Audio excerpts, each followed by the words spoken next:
Imaginez un paysage sorti tout droit d'un rêve, des centaines de pics karstiques recouverts de végétation et la rivière Li qui serpente au milieu de ces montagnes. Bienvenue à Guilin et Yangshuo, au cœur de l'un des paysages les plus spectaculaires de Chine.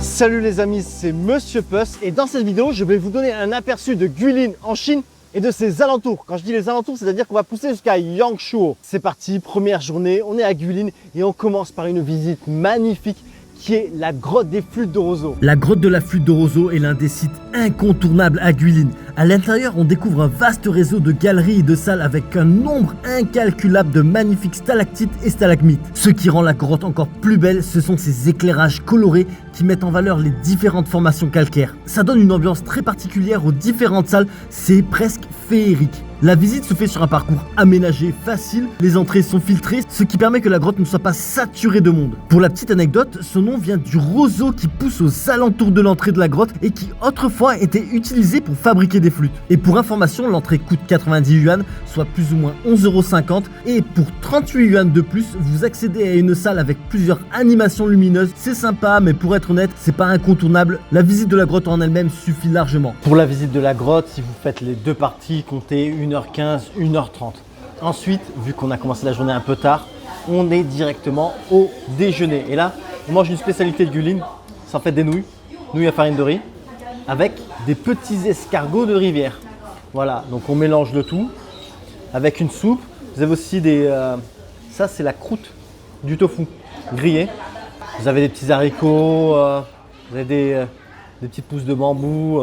Voilà, c'est pas mal de trucs. Maintenant, on va voir ce que ça donne. Déjà, on peut manger les petits escargots de rivière. Attention, ils sont tout petits, hein, c'est vraiment tout petit.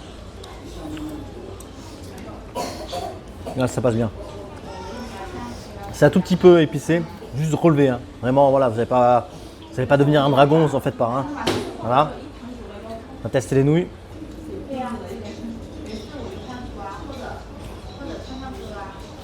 Elles sont fermes, franchement, vraiment pas mal. Ça passe bien. Le tofu, la croûte du tofu frit. Alors franchement, c'est vraiment pas mal. C'est généreusement servi. Un bol, ça coûte 17 yuan. Je vous mets le prix ci-dessous, la conversion en euros. Non, on est dans une rue piétonne d'un centre commercial. Voilà. En gros, vous avez la rue, il y a le centre commercial entre, il y a une rue qui passe, c'est là. Donc c'est ce magasin-là. Franchement, c'est pas mal. Ça coûte que dalle. C'est bon, c'est bien servi. Sortez de là, vous avez des forces pour continuer la journée. Après avoir mangé, une micro-randonnée pour arriver à un petit point de vue magnifique. Vraiment magnifique. Alors, la randonnée, c'est, pas touristique du tout. Même les locaux n'y vont pas. Je vous montre le sentier. Vous voyez, c'est vraiment minuscule. Minuscule. Alors, vous voyez, il faut arriver à cet endroit-là. Si vous êtes vraiment intéressé, envoyez-moi un message. Et après, il faut que le chemin commence par là. Vous le suivez et vous allez arriver au point de vue. Maintenant, ce qu'il faut savoir, c'est qu'ici, c'est pas touristique. Et en fait, il faut que vous preniez un chauffeur et vous lui demandez de vous attendre. Parce que sinon, vous n'allez pas retrouver de chauffeur qui viendra vous chercher ici. Donc, prenez commande d'un chauffeur, vous lui expliquez, il vous attend. Et après, ça monte. Hein. Et après, vous repartez avec lui. Vous voyez ? Voilà, c'est le genre d'endroit. Voilà. Donc, c'est court, hein, 15 minutes. Hein. 15 minutes, c'est fait. Vous avez un point de vue de malade. Je vais vous montrer. Pour rappel, c'est un endroit pas connu du tout. Il y a même peu de locaux qui connaissent cet endroit-là. Le sentier n'est pas balisé. Vous voyez ? Vous vous aidez à vous guider avec le chemin que les passages des gens précédents ont fait. Donc après, vous allez arriver sur ce coin-là. Vous voyez ? Ce rocher. Et là, il faudra monter tout en haut pour arriver au point de vue. Alors, la première partie est extrêmement simple. Là, ça va, c'est pas non plus très compliqué. Mais je vous recommande quand même de dire à quelqu'un, si vous êtes comme moi tout seul, moi voilà, si je pars pour 2 heures, si je suis pas revenu ce soir, pose des questions, voilà, je vais à cet endroit-là, on ne sait jamais. C'est mieux d'être un peu prudent, je sais pas, vous glissez d'en haut, il y a moyen de se faire déjà bien mal quoi. Ça y est, je suis au sommet et je crois que là, vous n'êtes pas prêts. Allez, c'est parti. Regardez-moi cette vue de malade.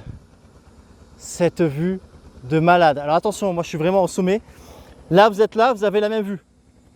Quand vous êtes au sommet, vous tombez, ça fait très mal. Là, monter sur ces rochers-là, c'est difficile. Alors moi, je suis un peu un cacou, je suis un singe encore, donc ça va. J'ai le goût du risque aussi. Bon, c'est pas, je prends pas un risque de fou là non plus, mais voilà. Mais franchement, vous pouvez vous arrêter ici. Pas besoin de monter comme moi tout en haut. Je pourrais rester assis ici des heures à contempler le truc, c'est magnifique. Là, je suis redescendu du pic. Et en fait, quand vous allez arriver après le sentier de terre, là, c'est la partie rocheuse, vous allez arriver ici. Ça suffit, arrêtez-vous là. Parce que regardez, vous avez la même vue. C'est la même vue. Mais non, moi, il a fallu que je monte tout en haut parce que je voulais être au sommet. Surtout que, il faut savoir une chose, quand on monte, il faut s'attendre à descendre. Et là, descendre est souvent beaucoup plus compliqué. Donc, franchement, restez là, ça suffit. Il y a déjà, si vous tombez, il y a de quoi vous faire mal. Donc, si vous êtes intéressé, je peux même vous donner un contact qui peut vous amener ici ou qui vous trouvera un chauffeur. Comme ça, au moins, vous pouvez avoir ce point de vue. Demandez à vos potes français, hein, Suisses, Belges, qui sont venus à Guilin, s'ils ont déjà eu spot. Il n'y en a pas. Il n'y en a pas. Voilà. Merci Monsieur Puss. Donc, n'hésitez pas à mettre un petit like sur la vidéo ou à vous abonner si vous ne l'êtes pas encore. Pour ceux qui ont le vertige, vous pouvez profiter tout de même du paysage depuis la route du village. Puis, au passage, vous avez la possibilité d'observer la vie locale autour de vous. Ceci dit, on reprend la route pour notre prochaine destination et le moins qu'on puisse dire, c'est quelle route, mais quelle route fantastique. Alors, après un point de vue inconnu, une activité que personne ne fait quand il vient à Guilin, enfin, je veux dire les étrangers, c'est se baigner dans la rivière Ly. Généralement, les gens font une croisière ou un tour de radeau. Moi, j'ai décidé que j'allais me faire emporter par le courant de la rivière Ly. Après avoir fait trempette dans la rivière, il est venu l'heure de dîner. Et pour cela, je suis dans un petit resto, franchement un petit resto local, qui est pas loin de mon hôtel. Il est genre à 100 mètres. D'ailleurs, mon hôtel, je vais vous le montrer. J'ai payé 24 € la nuit, franchement, tranquille, super bon rapport qualité-prix. Donc maintenant ici, je me suis pris un petit bol de nouilles avec de la viande, du porc, ça a l'air vachement bon. J'ai payé ça 13 yuan, ce qui fait un peu plus de 1,50 €. Et donc déjà, je vais goûter au porc. Ça, le porc comme ça, poitrine de porc comme ça, j'adore. Oh ouais. Oh, c'est super bon. J'ai rajouté des petits condiments dedans. Ça, je sais pas ce que c'est, on dirait de la langue. Oh, c'est super bon. Donc franchement, 1,50 €. À peine plus. Je suis dans un petit resto climatisé. Ça ne pas d'hôtel. Je me régale. Que demander de plus? Dernière visite de la journée, c'est un parc qui est tout autour d'un étang. Franchement, c'est hyper agréable de s'y promener. Et en plus de nuit, c'est magnifique. Mais vraiment magnifique. Avec ces deux pagodes, celle éclairée en blanche et celle éclairée en jaune. Alors je me dis que peut-être ça veut dire la pagode d'argent et la pagode d'or. Je vais faire mes petites recherches. Mais en tout cas, c'est super sympa de s'y promener. Ils ont mis des éclairages dans les arbres. Ça fait trop beau. Non, c'est bien. C'est bien pour terminer la journée comme ça. Petite balade tranquille pour digérer le dîner. Autour du parc, il y a plein de petits vendeurs de street food, de fruits, tout ça. Et là, en fait, le monsieur, il vendait des tout petites pastèques. Vraiment tout petites et je trouvais ça trop mimi. Du coup, j'en ai acheté une. Elle faisait un peu plus d'1 kilo. Ça m'a coûté 14 yuan. Je vous mets le prix juste ci-dessous. Et donc, du coup, est-ce qu'elle est bonne cette pastèque? Hop là. Oh non! J'ai fait tomber un pour les poissons.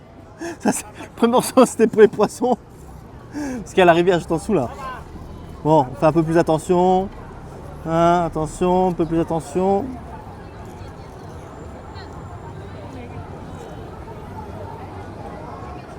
Elle est super bonne.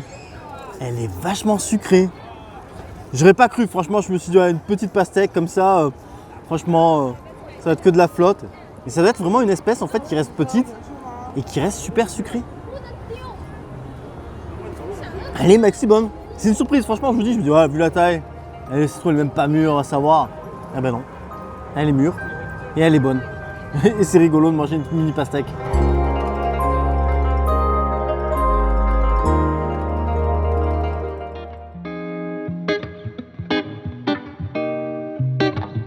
Deuxième jour et aujourd'hui direction Liangshuo qui se trouve à environ 1h30 de route de Guilin. Alors en chemin, comme il est déjà tard, il est déjà un peu avant midi, on s'arrête pour déjeuner. Un petit resto vraiment local. J'ai envie de vous dire, de toute façon en Chine, ça va être toujours local pour vous. Hein.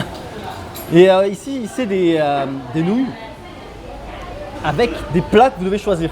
Donc à la base, vous avez juste un peu de cochon, 2-3 trucs dedans. Le truc de base, ça coûte 5 yuan. C'est-à-dire moins d'1 euro, c'est-à-dire que dalle. Bon, moi, j'ai rajouté une demi-tonne de trucs. J'ai rajouté par exemple cette grosse tranche de porc énorme. J'ai rajouté des abats, plein de trucs. Du coup, bon, ça coûte plus cher. À bord, je me suis pris un petit lait de coco. Et donc, du coup, on va voir. Après, j'ai rajouté plein de petits condiments aussi. Plein de condiments que vous pouvez rajouter. On va voir ce que ça donne. Hein. Là, c'est les abats. Un peu épicé. Et franchement, c'est bon. C'est bon. Le porc.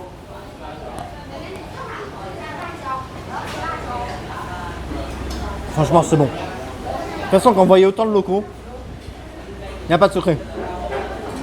Les locaux mangent là où c'est bon. Chez vous, quand vous êtes chez vous, vous n'allez pas aller dans un endroit où on mange un truc tout pourri. Mais c'est pareil dans chaque pays. Vous voyez des locaux, normalement c'est une valeur sûre. Après 1 heure de route depuis l'endroit où on s'est arrêté manger, et d'ailleurs quelle route, mais quelle route magnifique. Toutes ces montagnes karstiques qui s'enchaînent, on dirait des dents de requin toutes posées là, des dents de requin géantes en rocher, posées là, couvertes de verdure, avec les rizières comme ça, vertes en plus à cette époque là, en août, on est en août. Les rizières sont vertes, les montagnes, c'est juste mais de toute beauté. Et donc là on vient d'arriver à un point de vue, alors je vous le dis direct, la montée franchement, ça monte bien, ça monte vraiment bien, mais après, le résultat, regardez-moi ça. Regardez-moi ce point de vue de malade. On en parle ou pas? C'est pas un truc de fou. Regardez, toutes les montagnes qui s'enchaînent là, tous ces pics, vous voyez, on dirait des dents, avec la rivière en contrebas là, le tour de radeau en bambou. Que je vous ai déjà montré dans une vidéo, ça je vous l'ai déjà montré dans une vidéo que j'ai faite précédemment à Yangshuo où je fais le tour de radeau de bambou. Alors aujourd'hui je ne vais pas le faire, donc je mets le lien en description si vous désirez regarder cette vidéo parce qu'elles sont complémentaires. D'ailleurs pour information, l'entrée pour ce point de vue est payante, ça coûte 68 yuan, donc je mets la conversion en euros ci-dessous et franchement je vous jure c'est à faire. C'est un point de vue à couper le souffle. Après être descendu de ma montagne, ce point de vue qui est vraiment de toute beauté, une carte postale. Il n'y a rien à dire, c'est une carte postale. Enfin bon, tout le long en descendant après sur la route, vous avez plein de petits cafés avec une vue, mais pépite sur toutes ces montagnes karstiques, c'est vraiment trop beau. Donc moi je me suis pris un petit latte qui coûte 36 yuan, je vous mets le prix en euros juste dessous. Là vous pouvez le savoir soit à l'intérieur, soit à l'extérieur. Dans tous les cas vous avez une maxi vue parce que à l'intérieur, c'est une grande baie vitrée qui donne une vue panoramique sur les alentours. Et l'extérieur, eh ben là, en août, mi-août, il fait 3 milliards de degrés. Donc autant vous dire que c'est bienvenu de s'asseoir à la clim, surtout après avoir cramé au point de vue. Ceci dit, on profite encore un peu de la vue et puis après on retourne à Guilin. Vous allez voir, si vous venez ici, en plus des rizières vertes avec les montagnes en fond, vous allez aussi voir des champs de kumquat qui eux poussent sur le début des flancs des montagnes karstiques. Franchement, je trouve ça super beau et original parce que c'est pas partout qu'on voit autant de champs d'arbres à kumquat. Donc c'est un truc en plus à voir, c'est un truc qui rajoute au côté insolite, j'allais pas dire magique parce que les montagnes font le côté magique, mais ça rajoute un truc différent. On a les rizières, on a le côté brut de la nature brute, on a les champs de kumquat. Donc franchement, c'est un endroit clairement à visiter quand vous venez en Chine. Ça y est, là on est de retour à Guilin et plus précisément à l'hôtel où on a passé les 3 dernières nuits. Et cette chambre d'hôtel en août 2026 m'a coûté 24 € la nuit. Elle est climatisée, elle est propre, elle est lumineuse. Vous avez une super vue sur les montagnes aux alentours. Franchement, le matin vous levez, ça fait trop plaisir de regarder par la fenêtre. Dans la chambre, vous avez tout le nécessaire pour votre confort. Franchement, le rapport qualité-prix est top. En plus de ça, vous avez un centre commercial à 500 mètres avec plein de restos. Même vous descendrez en bas, il y a tout plein de restos, des petites supérettes, tout ce que vous avez besoin. Vous êtes à 15 minutes de taxi de la grotte que je vous ai montré dans le début de la vidéo. Vous êtes à 5 minutes de taxi de le petit parc avec le petit étang et les pagodes que je vous ai montré de nuit juste il n'y a pas longtemps dans la vidéo. Donc franchement, très sympa et pas cher. Donc si vous désirez réserver une ou plusieurs nuits au meilleur prix, je vous mets un lien en description et en un rien de temps, vous réservez vos chambres ici. Ceci dit, pour moi, c'était juste un court passage à Guilin et Yangshuo. C'était plus pour du repérage et à titre professionnel pour d'autres projets que je suis venu ici et je voulais quand même faire une petite vidéo pour vous donner un aperçu. Donc pour rappel, j'ai déjà fait une vidéo à Yangshuo, celle-ci, donc le lien est en description. Et en novembre 2026, je vais sortir une vidéo de 15 jours en Chine où justement je vais montrer plus en profondeur les alentours de Guilin et Yangshuo. Donc si vous êtes après novembre 2026, eh bien, cliquez sur le lien en description ou cherchez sur ma chaîne, vous allez trouver cette vidéo. Et donc vous allez voir, franchement, elle est hyper complète et vous allez voir plus d'informations sur Guilin, Yangshuo, mais aussi sur Pékin, Xi'an, Chongqing et Shanghai. Pour les autres, n'hésitez pas à vous abonner parce qu'elle va sortir très rapidement. Mais il y aura également plus de vidéos sur la Chine et les aventures en Asie de manière générale continue. Donc, si vous désirez ne rien manquer, n'hésitez pas à vous abonner. Et je vous dis donc à la prochaine sur ma chaîne, la Bizette, moi. Je vous remercie d'avoir regardé cette vidéo. J'espère qu'elle vous a plu et qu'elle vous sera utile pour votre prochain voyage. À bientôt.